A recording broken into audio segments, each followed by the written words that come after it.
é uma direção que vocês vão seguir.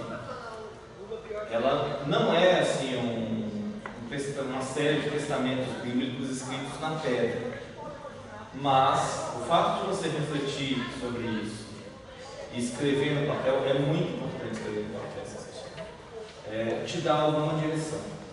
Não adianta só pensar.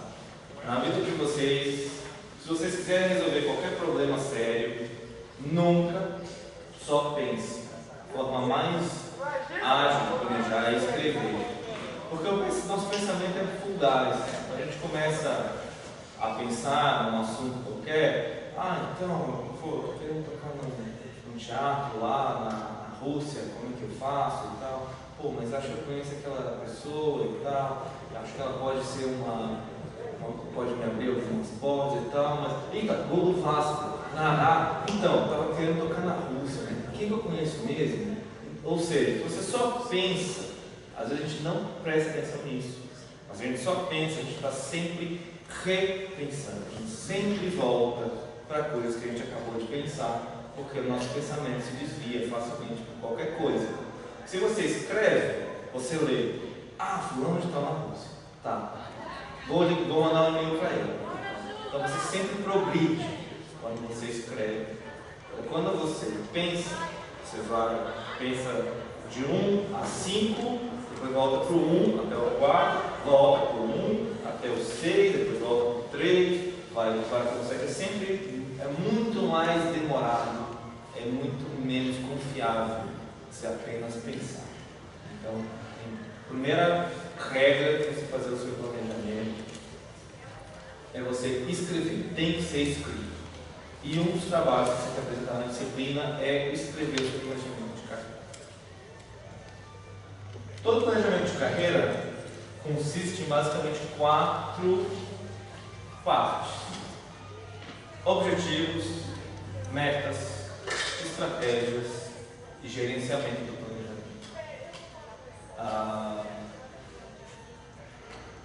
Então vocês vão ter que me entregar isso para 3 datas.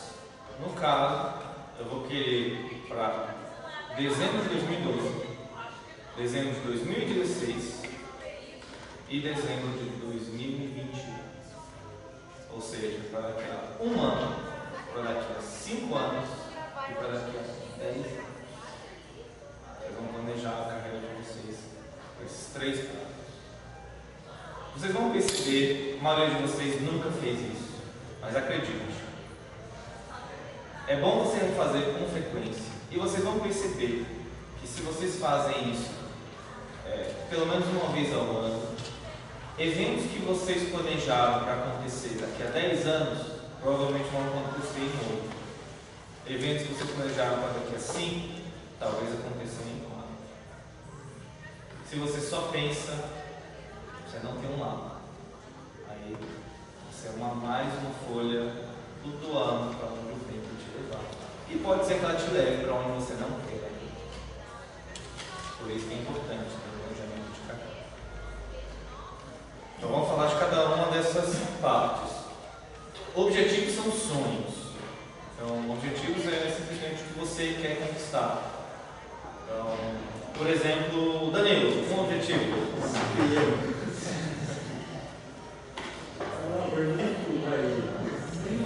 Um objetivo para dezembro de 2012.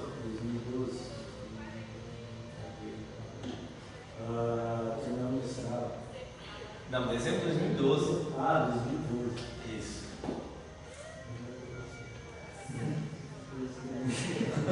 Acho que passa no mestrado aqui na Universidade Federal do Brasil. Tá, esse não é um bom objetivo, depois a gente vai falar um pouco disso. Mas obrigado pela participação. Então vamos escolher outra pessoa. Então, Ana Carolina, um objetivo para dezembro de 2012. Tá, ótimo. Esse é um bom objetivo. Esse é um bom objetivo. Vamos ver outro objetivo bom para a gente expandir aqui durante a aula. Então vamos ver Pedro Paulo. Um objetivo para dezembro de 2012. Ser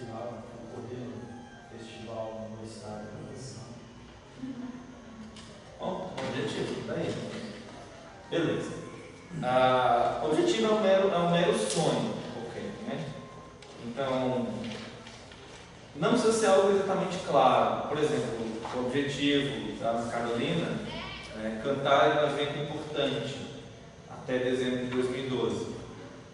O que é um evento importante? Não está claro. O que é importante?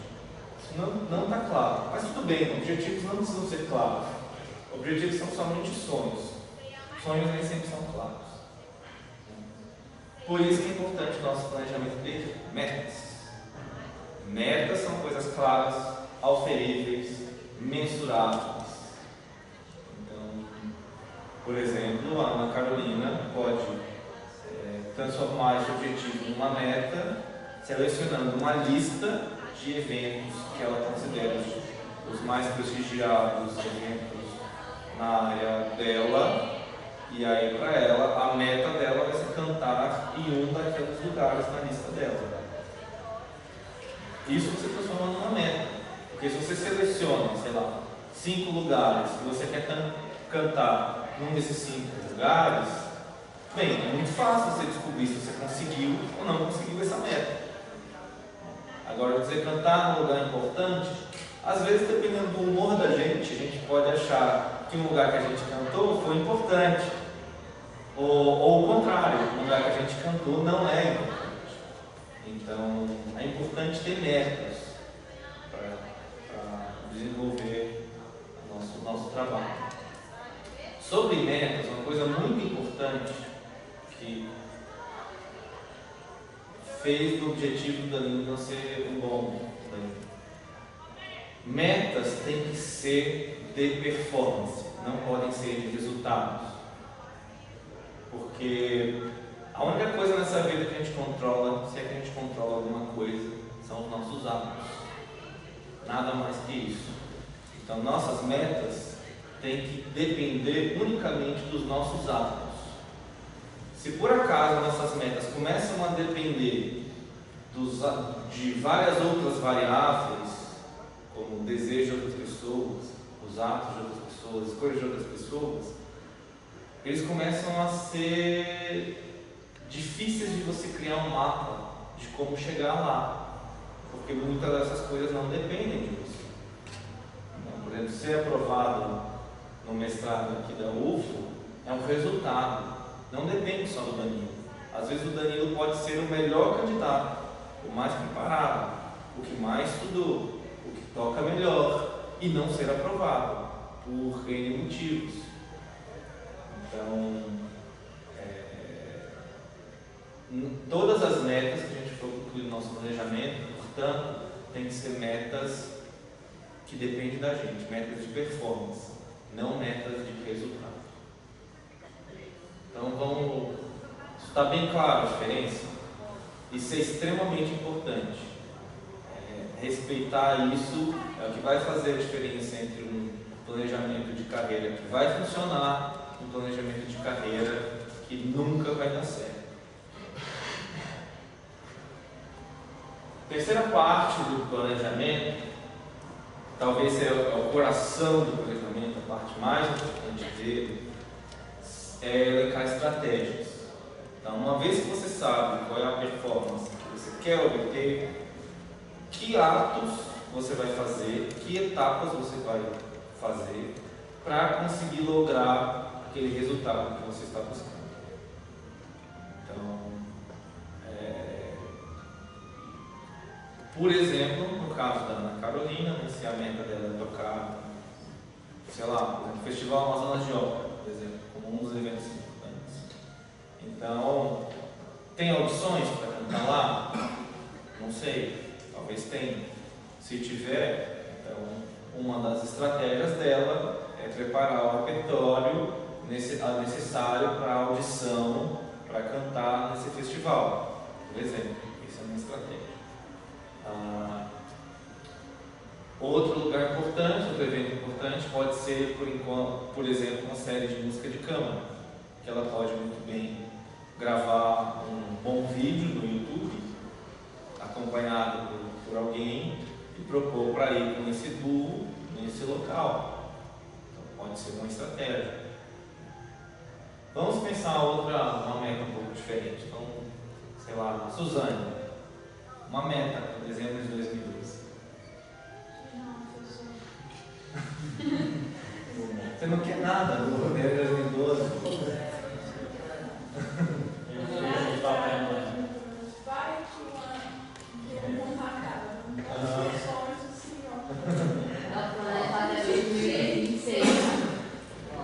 Mas vai que o mundo não acaba, Suzane.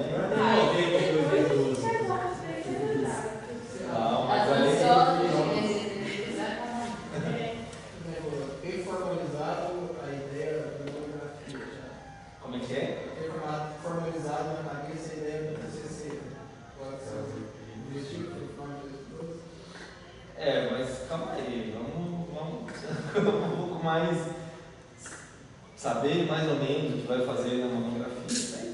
Tipo, saber mais ou menos. Você toma um chopp ali, você sabe mais ou menos. Você não precisa. Você tem que, ou assim, saber ter um orientador. Pronto. Isso já é uma coisa que dá para mensurar. Dá para medir isso. Você conseguiu ou não. Agora, saber mais ou menos qual que é. Não dá para você. Como é que você vai medir se você conseguiu isso ou não? Vamos pensar sempre em coisas que você pode mensurar, se você alcançou ou não. Então vamos transformar isso, por exemplo, já ter um orientador e um tema definido para a monografia. Isso aí já é uma coisa mensurável. Então uma das estratégias que você pode ter, por exemplo, é ler o que os professores aqui da UF estão produzindo, que eles enviaram para o Ampom, por exemplo, que trabalho que estão pesquisando e ver o que está mais próximo do seu interesse, das suas necessidades, das suas buscas, por exemplo, como uma estratégia. Como outra estratégia, por exemplo, se informar sobre a produção científica na área que te interessa, talvez performance, no seu caso. Fazer um apanhado dos principais análises dos principais eventos dessa área, por exemplo. Então, enfim, vamos agora pular para o gerenciamento do planejamento. Eu quero ser breve, para a gente ter o máximo de tempo possível com yoganas. Lembrando que tudo isso está lá no Moodle, no PDF, que está mais explicadinho, então vocês leiam lá, por favor. O gerenciamento do planejamento é tão vital para dar certo o que você planejou, quanto fazer o planejamento em si mesmo. Então, para gerenciar o planejamento, você precisa de, primeiro, foco, ou seja, aquelas coisas que você determinou, você vai realmente correr atrás daquilo. E isso é muito importante, sabe? E o Johannes pode explicar isso até melhor. Mas, tipo, qual que vocês acham que é o preço para ganhar um concurso importante de música? Preço? Preço. Preço, exatamente. O que você paga?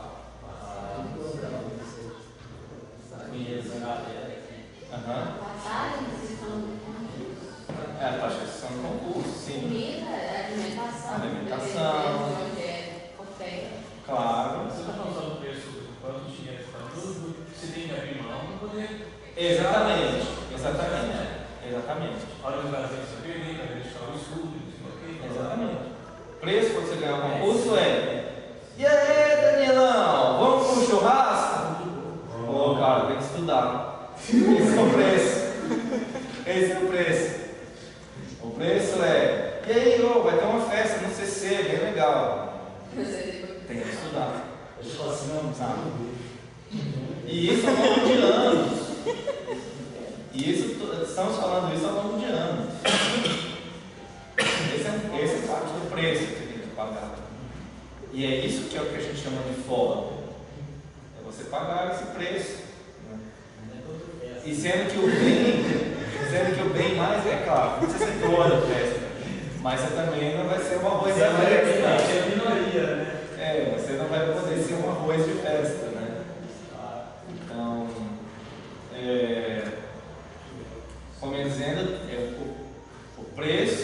verdade engloba tudo. E o bem mais precioso hoje em dia não é dinheiro. O bem mais precioso hoje em dia se chama tempo. Até porque é um bem que ninguém consegue ganhar mais. Dinheiro é muito fácil você ganhar mais dinheiro.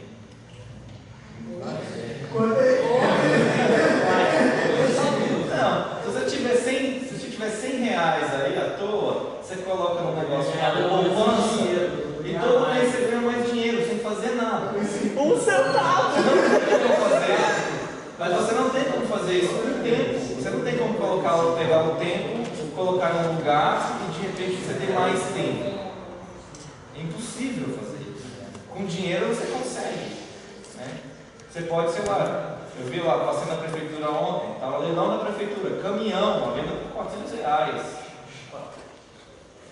Então você pode comprar o caminhão da prefeitura por R$400 e vender para outra pessoa por muito mais que isso. Você ganhou o dinheiro. É muito fácil ganhar dinheiro. Ganhar tempo é impossível, ninguém ganha tempo. Ninguém ganha tempo. Enfim. Bem, além do foco, outra coisa importante para gerenciar o nosso planejamento é o que muita gente está chamando hoje em dia de networking, que é mais chique falar tudo em inglês, mas não passa da famosa rede de contatos. É muito importante, isso aqui eu tenho que deixar bem claro no nosso país. Networking, ou rede de contatos, não tem nada a ver com pistolão. Porque muitas vezes as pessoas confundem isso, e nosso Brasil, nosso país até criou-se um mito que a pessoa que tem bons contatos faz isso porque é um músico ruim. Porque se fosse um músico bom, não precisava fazer isso. Bem, isso é o pistolão. O pistolão é uma pessoa poderosa, influente, que por razões em geral não artísticas, não musicais, extremamente pessoais, porque aquela pessoa tem um poder, uma autoridade do qual ela gosta de abusar dele, então ela beneficia alguns amigos. Isso é o pistolão. A rede de contatos é simplesmente bom e velho que não é visto, não é lembrado.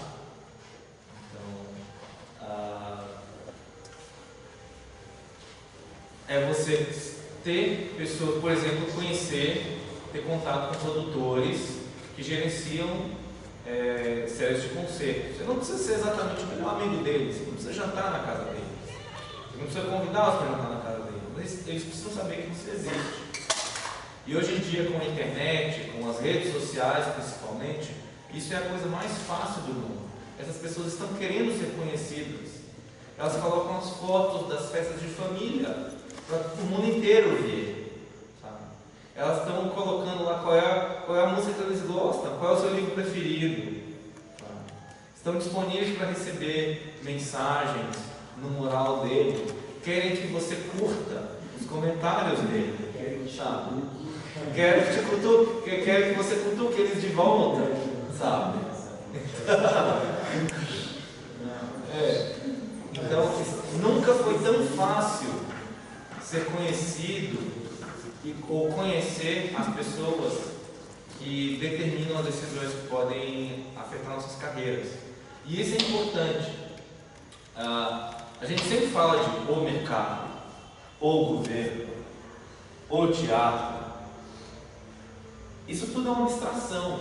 Não existe o governo. Existe uma tal de Dilma Rousseff que colocaram lá. Ela decide as coisas. É uma pessoa. Existe um tal de José Sarney que colocaram lá. Ele decide as coisas. É uma pessoa que decide as coisas. É um grupo de pessoas que decidem as coisas. São pessoas que decidem as coisas. Coisas não decidem nada. Coisas não fazem nada. Coisas não escolhem nada. Coisas não agem. Coisas sofrem. Na verdade, o governo não faz nada. A Dilma Rousseff, em nome do governo brasileiro, mandou fazer isso. O José Sarney, em nome do Congresso Nacional, mandou fazer isso. É assim que as coisas funcionam. Só que a mídia gosta de divulgar que o governo fez para você não ficar com raiva da Dilma Rousseff, ou com o José Sarney, ou com, eu nem sei o nome do prefeito daqui, entendeu? Mas é por isso que eles fazem. que a gente pense que é tudo uma abstração, né? A gente não tenha ninguém para culpar, mas sempre tem alguém para culpar, porque sempre são pessoas que decidem e fazem. Então, ao invés de ficar em casa pensando que tem uma máfia fazendo complô contra vocês, bem, não é exatamente uma máfia, são fulano de tal, Beltrano, Cicrano, aquelas pessoas que estão decidindo isso ou aquilo.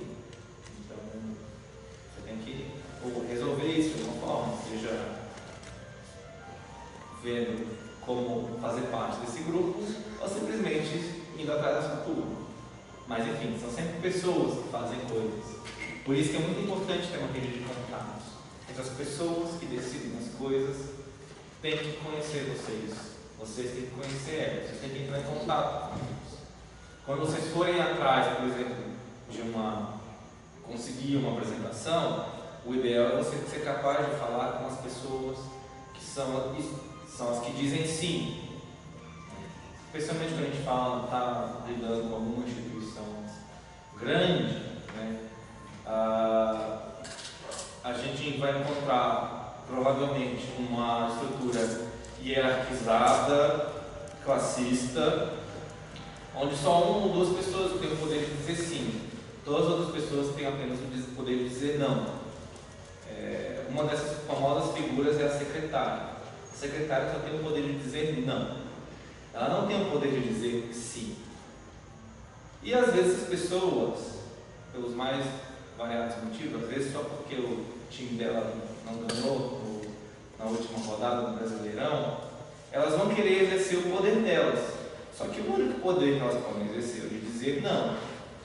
Então, se possível, não fale com essas pessoas. Vá logo para as pessoas que dizem sim. Então, se seu projeto depende, por exemplo, de tocar no festival, fale logo com o diretor artístico, ou com o maestro, ou com o presidente do festival. Então, se for mandar um e-mail para eles, de preferência, escrever o nome deles, um prezado fulano de tal, e manda para ele. Inevitavelmente aquele e-mail vai ser lido por uma secretária antes. E às vezes ela vai exercer o poder dela de simplesmente pagar a sua mensagem, que é o único poder que ela pode ter.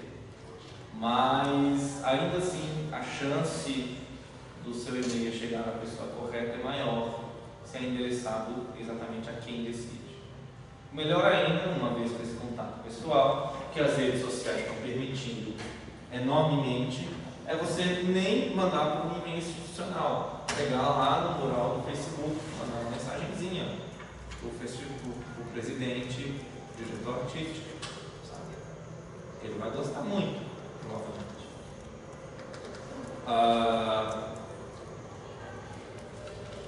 Por diante, outra coisa importante, para quem é performer, o outro bem precioso, principalmente para quem está começando, é ter disponibilidade. É bem provável que várias das suas primeiras boas oportunidades vão vir de alguém que teve algum problema, não vai poder fazer aquele concerto, mas tem que acontecer um concerto naquele dia. Você tem que estar disponível para alguém te ligar. Anderson, precisamos de um violonista, o recital é na quarta-feira às 20 horas em Montes Claros. Topa? Você tem que ser capaz de dizer topa. Esse é o meu programa, está aqui minha biografia. E senta lá e tocar. Então, a gente tem que estar assim. Não que isso vai acontecer o tempo todo, assim, mas se vocês colocarem um telefone vermelho na casa de vocês, eles vai tocar provavelmente só uma vez ao ano, assim, né? Mas ter disponibilidade é uma das maiores qualidades que o músico tem que ter. Muitas vezes, veja o caso aqui do Johannes. Peguei ele no aeroporto na sexta-feira, ele vai ficar no Brasil até a quinta-feira. Ou seja, ele teve que tirar uma semana da vida dele para ficar disponível aqui. Se ele tivesse algum outro compromisso, alguma coisa inevitável, inadiável, ele não ia poder estar aqui. Então, o músico precisa estar disponível. E aí que entra em conflito, principalmente quando vocês estão na fase que vocês estão, ou na fase que vocês estarão em breve, quando saírem da faculdade, que provavelmente a primeira porta de entrada para vocês ganharem algum dinheiro é lecionando. E ao lecionar, você deixa de estar disponível. Você começa a perder um bem precioso para o intérprete. É aí que começam a surgir as primeiras escolhas. E é por isso que vocês precisam ter um planejamento de carreira. Então, você com um planejamento de carreira, às vezes, dependendo de qual carreira você se planejou, você pode ter sucesso com uma disponibilidade parcial. Agora, se você simplesmente deixa as coisas ao sabor do vento, pode ser que o vento não te leve para onde você queira ir. Então, leve isso em consideração no seu planejamento.